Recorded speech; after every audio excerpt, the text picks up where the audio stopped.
नमस्कार, मैं विष्णु शर्मा आप सभी का आपके ही अपने चैनल विष्णु एटीपी में हार्दिक स्वागत करता हूं। प्रयागराज में जो कुंभ मेला का आयोजन अभी किया जा रहा है वो पूरा विश्व विख्यात है। पूरे विश्व के लोग जानते हैं और विश्व से मतलब देश के कोने कोने से, विश्व के कोने कोने से बहुत से लोग यहाँ पर आकर पुण्य स्नान कर रहे हैं। कुंभ मेला आप सभी को पता है, लेकिन इसके पीछे की पौराणिक कथा हो सकता है बहुत से लोगों को पता हो या नहीं भी पता हो।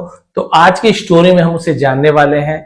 कुंभ मेला आखिर क्यों मनाया जाता है, इसका महत्व क्या है, पूरी आप स्टोरी को आप देखेंगे सुनेंगे, आपको दो फायदा होगा। एक तो जो कुंभ मेला है ना, इसका जो सुनने का, जो इसकी कहानी सुनने का जो पुण्य है वो भी आपको मिल जाएगा। साथ ही साथ यहाँ पे इंग्लिश सीखेंगे, जहां पे आपको बहुत सारे नए नए वर्ड्स मीनिंग, देखिए चर्निंग लिखा हुआ है, चर्निंग यानी क्या होता है, और भी बहुत सारे आपको इंपॉर्टेंट यहाँ पे वर्ड्स मीनिंग मिलने वाले हैं। तो आप लोग टेंसेस के साथ यहाँ पे आपको सही प्रोनाउंसिएशन के साथ मीनिंग आपको बताऊंगा, कैसे ट्रांसलेट करना ये भी सिखाऊंगा। तो दोनों फायदा आपको होने वाला है, तो लास्ट तक के बने रहेंगे। चलिए देखते हैं कुंभ मेला, इसके पीछे की कथा कहानी क्या है। The story behind the Kumbh Mela is rooted in Hindu mythology.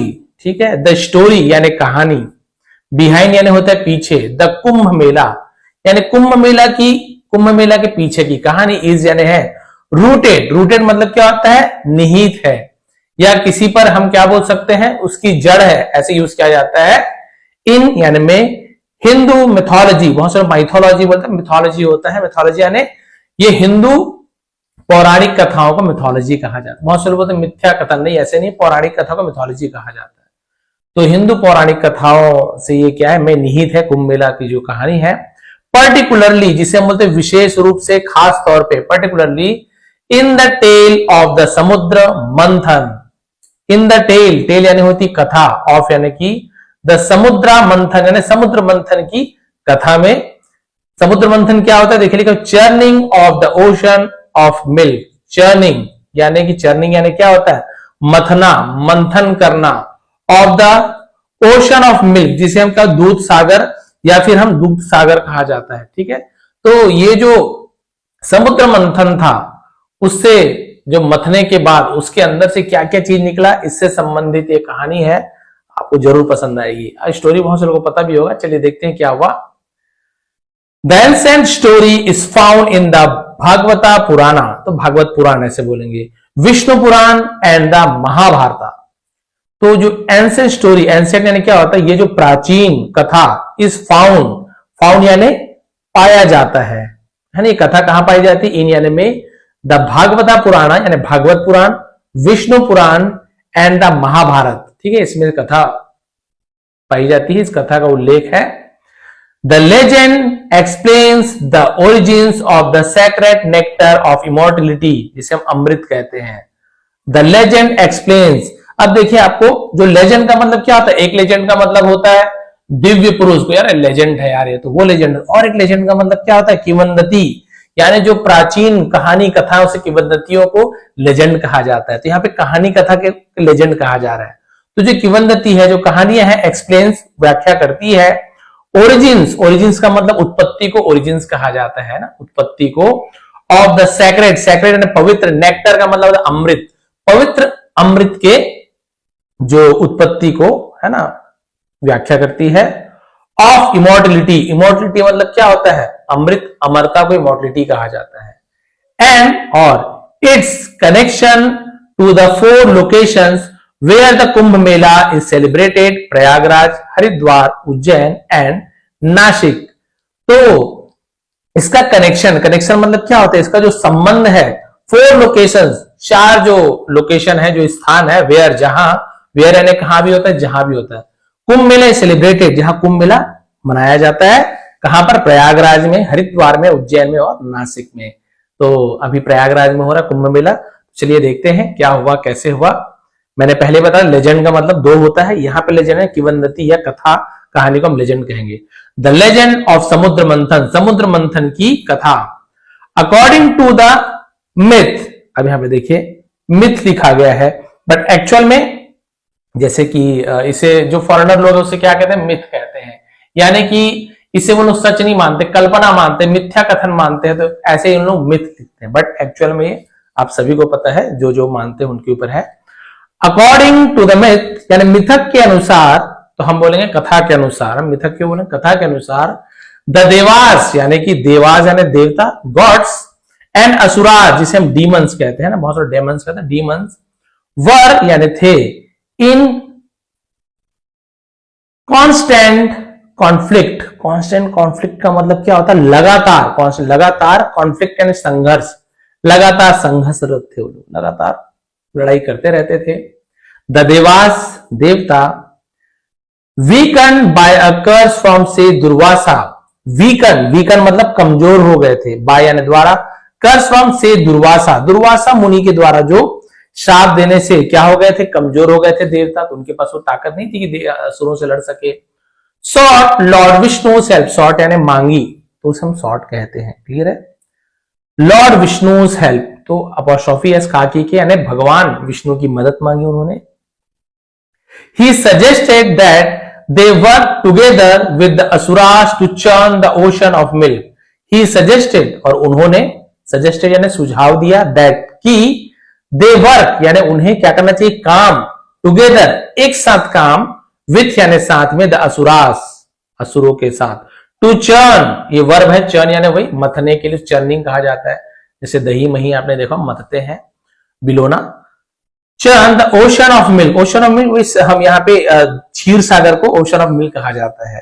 तो भगवान ने सुझाव दिया कि असुरों के साथ मिलकर दूध के सागर का मंथन करे, इसे क्षीर सागर, ये वाला छा के एस एच को ऐसे हिंदी वाला छा, ये वाला तो क्षीर सागर, ऐसे क्षीर बना है ना, इसे और कुछ नहीं पढ़ेंगे, क्षीर सागर है, Kshir Sagar. To obtain the nectar of immortality, obtain, obtain का मतलब क्या होता है, प्राप्त करने को ऑब्टेन कहते हैं। नेक्टर ऑफ इमॉर्टलिटी अमृत, यानी अमृत को प्राप्त करने के लिए। That would restore their strength and immortality, that would तो वो क्या करेगा, रिस्टोर पुनर्स्थापित करेगा, देयर यानी उनका, स्ट्रेंथ यानी ताकत को, और अमरता को फिर से बहाल करेगा। तो आप लोग भाई ऐसे करो, मंथन करो, अमृत निकलेगा, फिर उसका आप लोग उपयोग कर लेना। The churning was an arduous task, arduous का मतलब क्या होता है, आर्डुअस मतलब होता है बहुत ज्यादा कठिन, एकदम दुष्कर काम, बहुत मुश्किल को आर्डुअस कहा जाता है ना। हम यहाँ पे हार्ड टास्क भी लिख सकते थे, बट आर्डुअस यानी बहुत ही, हम बोल सकते हैं कि बहुत ज्यादा कठिन काम, जो बहुत मुश्किल से हो, उसे आर्डुअस कहा जाता, तो लिख लेंगे। द चर्निंग यानी जो मंथन क्या था, बहुत ही कठिन कार्य था। And both devas and asuras, और बोथ यानी दोनों, देव और जो असुर, used the serpent Vasuki, used यानी उन्होंने उपयोग किया, सर्पेंट यानी सांप, वासुकी नाग, वासुकी सांप को उपयोग किया, एज अ रोप एक रस्सी के रूप में। क्यों, देखिए नॉर्मल ऐसे दूध दही का मथना तो नहीं था, पूरा समुद्र को मथना था। समुद्र को मथने के लिए भैया कुछ बड़ा चीज चाहिए मथनी, तो मथनी के रूप में देखिए। एंड द माउंटेन है ना, माउंटेन मंदरा, जो मंदराचल है ना, मंदरा पर्वत, तो ये जो पर्वत था उसका उपयोग उन्होंने मथनी के रूप में किया। मान लीजिए समुद्र है, इसे मथना है, तो ये जो पहाड़ को क्या किया उन्होंने, मथनी के रूप में, और पहाड़ को ऐसे मथने के लिए क्या चाहिए, रस्सी चाहिए। ये रस्सी तो भाई टूट जाएगी ना, मथेंगे इधर देवता और असुर, तो उन्होंने क्या किया, वासुकी नाग का उपयोग किया। वासुकी नाग तो वो बहुत ज्यादा, सीधी सी बात है, टूटेंगे फूटेंगे नहीं, वैसे भी भगवान है वो, उनको रस्सी के रूप में यूज किया। एज अ चर्निंग रॉड, देखिए एज यानी के रूप में, चर्निंग रॉड यानी वही, चर्निंग रॉड यानी क्या होता है, जो मथने की छड़ी के रूप में, मथने की लकड़ी के रूप में, मथनी के रूप में। Lord Vishnu in the form of the tortoise Kurma, तो कूर्म कहते हैं ना, तो भगवान विष्णु इन द फॉर्म यानी तो रूप में, टॉर्टॉइस, टॉर्टॉइस यानी क्या होता है, कछुआ, कूर्मा तो कूर्म, कूर्म रूप लिया था, कछुआ को कूर्म कहा जाता है संस्कृत में, कच्छप भी कहते हैं। तो कूर्म के अवतार में, क्यों भाई, जैसे सीधी सी बात है, ये समुद्र में पहाड़ को रखेंगे तो पहाड़ सीधे समुद्र के अंदर डूब जाएगा। भाई समुद्र तो बहुत गहरा है, कितना भी बड़ा पहाड़, माउंट एवरेस्ट भी घुस जाएगा अंदर, तो अब इसे रोकने के लिए कुछ चाहिए ना, बेस चाहिए। तो भगवान विष्णु ने कच्छप का अवतार लिया था। जब कच्छप का अवतार लिया भगवान विष्णु ने, तो इसके ऊपर है ना, ये पर्वत को रखा गया और बेस बने थे भगवान, इसलिए कच्छप अवतार हुआ था। भगवान विष्णु के जो अवतार है ना, जो 10 अवतार मुख्य प्रमुख, उसमें से कच्छप अवतार, कूर्म अवतार कहा जाए। तो ये देखिए पूरा तैयार हो गया, चर्निंग जो सामान चीज सब तैयार हो गया। अब क्या हुआ, supported the mountain on his back, ठीक है, वही वाली बात है, अपने पीठ पर सपोर्ट देने के लिए। To prevent it from sinking, मैंने अभी बताया, यहां आगे लिखा हुआ है सिंकिंग यानी डूबना, क्लियर है। तो पर्वत को डूबने से बचाने के लिए भगवान ने अपनी पीठ पर सहारा दिया उस मंदराचल पर्वत को, मंदरा पर्वत को। ड्यूरिंग द चर्निंग, ड्यूरिंग यानी तो के दौरान, द चर्निंग मथने के दौरान, समुद्र मंथन के दौरान, several divine objects and beings emerged, several यानी विभिन्न, बहुत प्रकार के, डिवाइन यानी तो दिव्य, ऑब्जेक्ट्स यानी वस्तुएं, एंड बीइंग्स, अब क्या बोला जाएगा यहाँ पे, वस्तुएं और बीइंग्स यानी प्राणी, जीव जंतु प्राणी को बीइंग्स कहा जाता है। बहुत सारे दिव्य वस्तु और दिव्य चीजें, दिव्य प्राणियां, इमर्ज, अमर्ज कहा जाता है, प्रकट हुए, निकले। इंक्लूडिंग जिसमें सम्मिलित थे, इंक्लूडिंग जिसमें क्या क्या सम्मिलित थी, है ना, लक्ष्मी, माता लक्ष्मी, गॉडेस ऑफ वेल्थ, धन की लक्ष्मी। तो माता लक्ष्मी भी समुद्र मंथन से ही निकली थी माता लक्ष्मी, लेकिन उसे सब कोई मांगने लगे, राक्षस बोले मुझे चाहिए, देवता बोले मुझे चाहिए, तो माता लक्ष्मी बोली भाई मैं आप लोग के लायक नहीं हूं, आप लोग मेरा लायक नहीं हो, मैं केवल भगवान विष्णु के ही पास जाना चाहूंगी, और भगवान विष्णु की पत्नी बन गई वो। तो उन्होंने भगवान विष्णु को स्वीकार किया, किसी के पास नहीं गई, और सौदा यही हुआ था भाई जो जो निकलेगा आपस में आधा आधा बांट लेंगे करके। तो ये तो माता लक्ष्मी नहीं गई उनके पास। फिर क्या निकला, कामधेनु। कामधेनु का मतलब क्या होता है, देखिए, विश फुलफिल काउ, यानी कामधेनु के पास जाइए, जो आपकी कामधेनु गाय के पास जाइए, और आपको जो मन में इच्छा है वो उनके पास जाके आप जब मांगोगे तो वो इच्छा पूरी हो जाती है। तो कामधेनु। एंड हलाहला, हलाहल का मतलब क्या होता है, विष, देखिए आगे लिखा होगा डेडली, मेरे को पता है, हलाहल का मतलब होता है जो डेडली पॉइजन, देखिए लिखा भी हुआ है, हलाहल विष यानी घातक जहर। और आप सभी को पता है हलाहल को जब निकले ना समुद्र मंथन, पूरा सब एकदम बेहोश होने लग गए, कोई प्राणी मरने लग गए, क्योंकि उस हलाहल विष का जो असर था इतना खतरनाक था कि कोई इसे सह नहीं पा रहा था। तो भगवान विष्णु ने कहा इसे तो केवल भगवान शिव शंकर ही इसे हमें बचा सकते हैं, किसी में इतनी सामर्थ्य नहीं है। तो भगवान शंकर से सभी ने, देखिए लिखा भी हुआ है, भगवान शंकर ने अपने कंठ में यानी गले पे रोक लिए, कि पूरा पिएंगे तो भाई वो तो सीधी सी बात है ना, कहीं कहीं से उत्सर्जित होगा तो वो फिर जहर बनेगा। तो गले में रोक के रख लिया ताकि ना अंदर जाए ना बाहर जाए, बीच में। तो इसलिए नीलकंठ नाम पड़ा। विष का रंग नीला होता है तो गले में विष को रोके तो नीलकंठ। और इसीलिए भगवान को है ना पानी ज्यादा हम चढ़ाते हैं, ठंडी ठंडी चीजें, धतूरा वगैरह नशा के लिए नहीं चढ़ाते हैं, वो जो है विष के असर को कम करता है। हमारे भक्तों की ये है, भगवान शंकर के लिए ऐसे कोई दवाई की जरूरत नहीं है, हम भक्तों की वो रहती है कि चलो भाई भगवान को हम ये सब चढ़ाएं। तो कोई भांग कोई वो, सबको लगता है नशा करते हैं, अरे भाई ऐसे नहीं होता है, उन्हें शांत करने के लिए चढ़ाता है। विच जिसे लॉर्ड शिवा, भगवान शिव ने consume to save the world, world and दुनिया को बचाने, कंज्यूम माना वही ग्रहण किया था, पी लिया था, बट उसे रखा हुआ था। फाइनली आखिरकार Dhanvantari, the physician of the gods, Dhanvantari यानी कि जो देखिए लिखा फिजिशियन ऑफ गॉड यानी भगवान के चिकित्सक, देवताओं के चिकित्सक, यानी डॉक्टर जो होते हैं ना वो धन्वंतरी, इसलिए आपने देखा हो धन्वंतरी देव के रूप में मनाया जाता है ना त्योहार। तो ये भगवान धन्वंतरी है जिन्होंने हमें अलग अलग प्रकार के औषधियों के बारे में जानकारी दी। Appeared with the pot of amrit, अभी धन्वंतरी जी थे, अपीयर्ड प्रकट हुए, with the pot of amrit, अमृत कलश के साथ प्रकट हो गए। अब अमृत सबको पता है, जो अमृत पी लिया वो अमर हो जाएगा, मरेगा ही नहीं, और जो मरेगा ही नहीं वो तो हारेगा ही नहीं, सीधी सी बात है। अब धन्वंतरी जब कलश लेके प्रकट हुए, अब क्या हुआ, द बैटल फॉर अमृत, ये देखिए ये असली कहानी अब आ गई यहां पे, द बैटल फॉर अमृत, अमृत के लिए युद्ध। एज सुन एज, जैसे ही द नेक्टर अपीयर्ड, अमृत प्रकट हुआ, अ फियर्स बैटल, क्या लिखा हुआ है, ensued between the devas and asuras, ठीक है। फियर्स मैंने बताया कि भयंकर, उसे फियर्स का बैटल, युद्ध, इंस्यूड यानी कि है ना शुरू हुआ, बिटवीन बीच में देवास एंड असुरास, असुर और देवों के बीच में भयंकर युद्ध शुरू हुआ। ओवर इट्स पोजेशन, ओवर यानी के ऊपर, इट्स इसके, पोजेशन यानी अधिकार, इसके ऊपर अधिकार को लेकर के, भाई ये मेरा है, ये मेरा है, उसे हम पोजेशन कहते हैं, अधिकार को। दोनों में युद्ध हो गया कि मेरा है मेरा है। To protect the nectar, to protect बचाने के लिए, वर्ब के पहले टू, के लिए, द नेक्टर अमृत को बचाने के लिए, Lord Vishnu took the form of Mohini, भगवान विष्णु टुक, टेक टुक टेकन, तो टुक का यूज किया गया, पास्ट सिंपल टेंस है, फॉर्म यानी तो रूप ऑफ मोहिनी, मोहिनी का रूप लिया। बहुत से लोग कहते रहे भगवान विष्णु ने गलत किया, ये भेदभाव किया। भाई आप सभी को पता है यदि आप किसी को चाकू दे रहे हैं, एक उसमें केक काटना चाहता है, एक किसी की जान लेना चाहते हैं, है ना, आपको दोनों में फैसला लेना है, तो आप क्या करोगे? उस चाकू को बोलेंगे भी केक काटने वाले को दो, ताकि थोड़ा केक हम भी खाएं वो भी खाएं, सब पूछ रहे हैं। अब उस चाकू को केक काटने मतलब किसी आदमी का जान से मारने वाले व्यक्ति को दोगे चाकू को, तो फिर तो सबकी बुरा ही होगा। उसी प्रकार से अमृत को भगवान यदि असुरों को दे देते तो फिर असुरों की प्रवृत्ति ही वैसी थी, सबको नुकसान पहुंचाना, मारना पीटना, तो पूरे वो अमर हो जाते। फिर तो भाई अभी तक हम लोग खाली पीड़ा दुख में ही रहते। इसलिए भगवान ने भेदभाव नहीं किया, उन्होंने समझ लीजिए बचाया विश्व को। The form of Mohini, a beautiful enchantress, है ना, इंचेंट्रेस लिखा। इंचेंट्रेस का मतलब क्या है? जैसे बोलना चाहिए कि ना मोहिनी, इंचेंट्रेस कहा जाता है। वैसे जादूगरनी को भी कहा जाता है, बट एक सुंदर मोहिनी के रूप में। मोहिनी यानी आकर्षित करने वाली, मोह देने वाली। एंड ट्रिग्ड यानी उन्होंने एक चाल चली, the asuras into handing it over. ठीक है, तो उन्होंने क्या किया? असुरों को छल से क्या कर दिया? अमृत को हैंडिंग इट ओवर, अमृत को उन्होंने ले लिया उनसे। ड्यूरिंग द स्ट्रगल,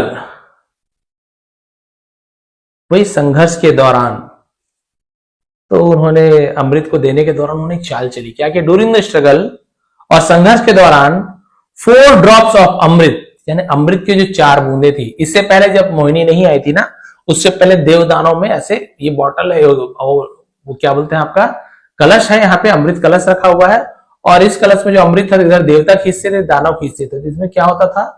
बूंद बूंद बूंद बूंद अमृत जो है उसमें से 4 जगह पर अमृत की बूंदे छलकी। देखिए लिखा हुआ है, the drops of amrit spilled यानी छलकी ऑन अर्थ, धरती पर, एट 4 लोकेशंस, 4 दिशाओं पर छलकी, 4 स्थानों पर छलकी।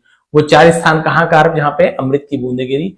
पहला प्रयागराज, जिसे पहले इलाहाबाद कहा जाता था, where the Ganga Yamuna and mythical Saraswati rivers meet, जहां पर पौराणिक सरस्वती, जो गंगा यमुना और पौराणिक सरस्वती नदियां मिलती है।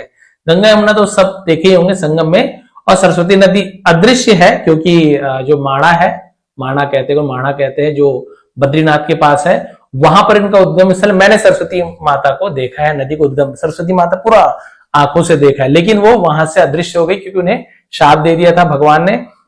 क्योंकि वो क्या करते, महाभारत की रचना करते गणेश भगवान के साथ वेदव्यास जी, तो उन्होंने फिर क्या कर दिए थे? शाप दे दिए थे कि आप शांत नहीं हो रही हो, ठीक है, अब यहां से अदृश्य हो जाइए। वहां से अंदर से पाताल लोक में समाते हुए वो वहां पे मिलती है। कहां पे? प्रयागराज में। इसलिए 3 नदियों का संगम है, गंगा यमुना सरस्वती। लेकिन सरस्वती नदी कहीं नहीं दिखाई देती, केवल माढ़ा में दिखाई देती है। क्लियर है? यहीं पे हो रहा है जो महाकुंभ है।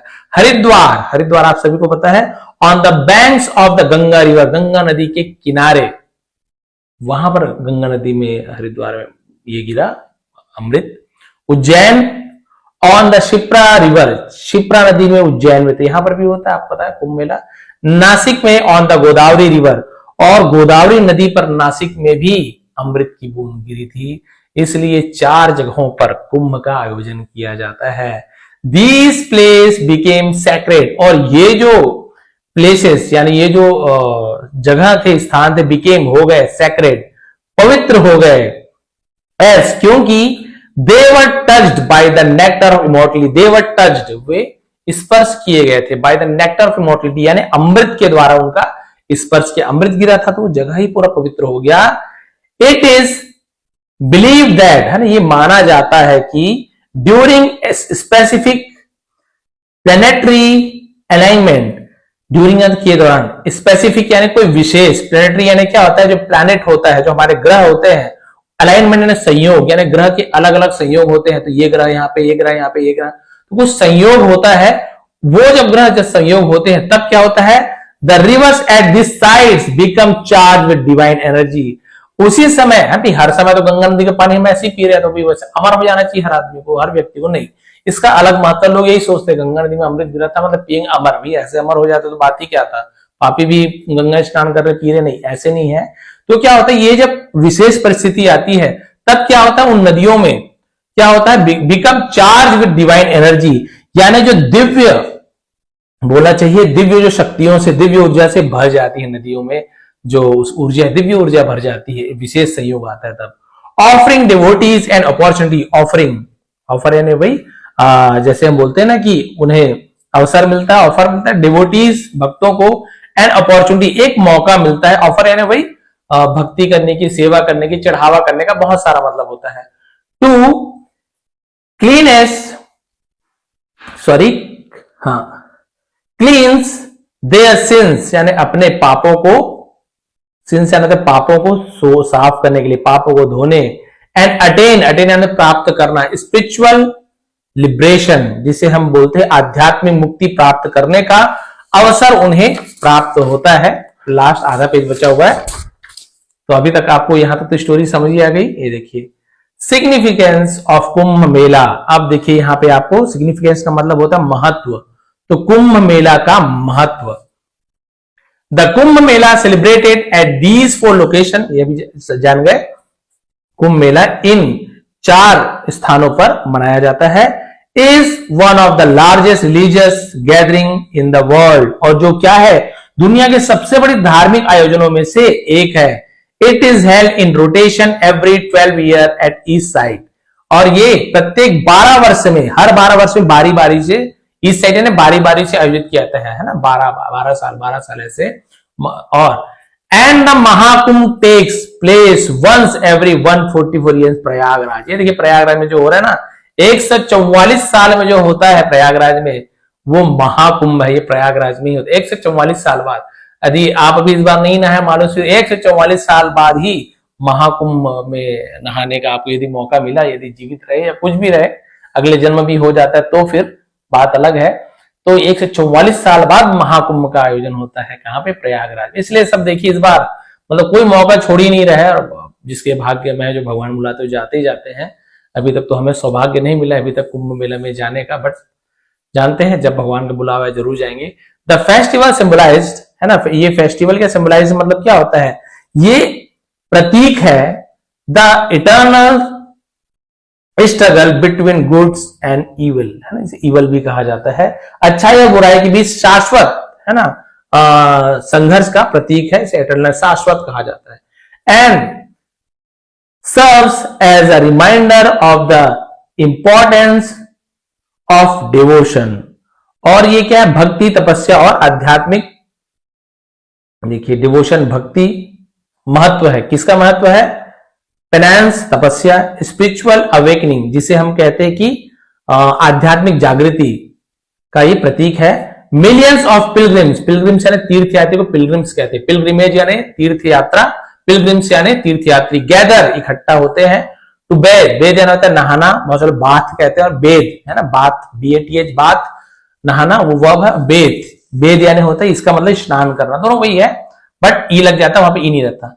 इन द होली रिवर्स, पवित्र नदियों में लाखों तीर्थयात्री पवित्र नदियों में स्नान करने के लिए इकट्ठा होते हैं। सीकिंग ब्लेसिंग्स, और क्या करते हैं, तलाश करते हैं, है ना, आशीर्वाद लेते हैं। एंड साल्वेशन, साल्वेशन मतलब होता है हम जैसे मोक्ष। Making Kumbh Mela a unique and of inspiring celebration of faith, और क्या होता है, जिससे कुंभ मेला आस्था का एक अनूठा और विस्मयकारी उत्सव बन जाता है।